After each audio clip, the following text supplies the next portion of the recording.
Abel Tesfaye, better known as The Weeknd, is a Canadian singer and music producer.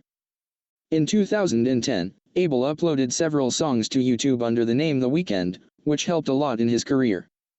In 2012 he released the first album of his career called Trilogy. Tesfaye's mother and grandmother immigrated in the 1980s to Canada from Ethiopia, and his first language was Amharic. When he was in grade 11, he quit school and left home, devoting himself to unbridled partying. Tesfaye eventually landed a job at American Apparel and at the same time began writing songs about drug use, casual sex, and alienation. He crossed paths with musician and producer Jeremy Rose, and they started working together.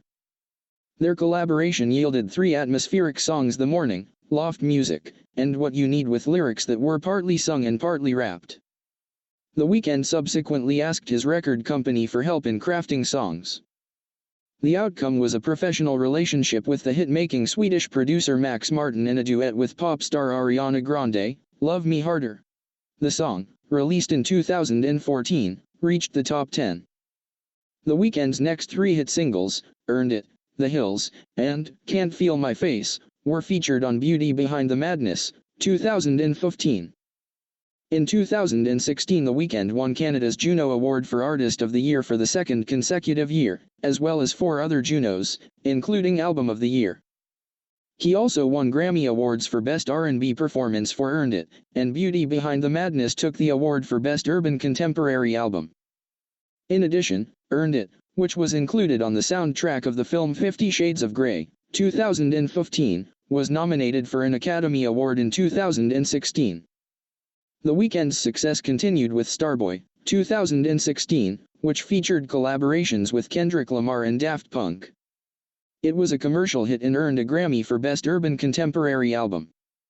His next release, My Dear Melancholy, 2018, recalled the moody, atmospheric sounds of his earlier music.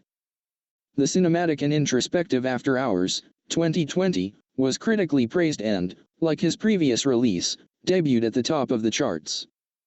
The Weeknd performed at the Super Bowl halftime show in 2021. The following year his 5th studio album, dawnfm, appeared. The work was described as a dance party in purgatory, and it was narrated by Jim Carrey. In 2019 The Weeknd made his feature film debut, appearing as himself in the crime dramedy Uncut Gems, which starred Adam Sandler. In the interview for X Overdose he speaks about the darkness in his music. It's good to have darkness because when the light comes, it feels that much better, I feel. That's why a lot of the music, when you listen to my albums, it starts off very dark, and then it gets dark, dark, dark, and then when it gets to the peak, it's the darkest it could ever get. But then when you get to the end of the record, when you feel that light, it feels that much better. The Weeknd also admits that he works hard, the interview being in the studio to save time. Yeah, and you're a workaholic, right? Yeah. You have to work. Yeah, we're doing an interview in the studio right now. That's right. Exactly, we're not on holiday. Yeah.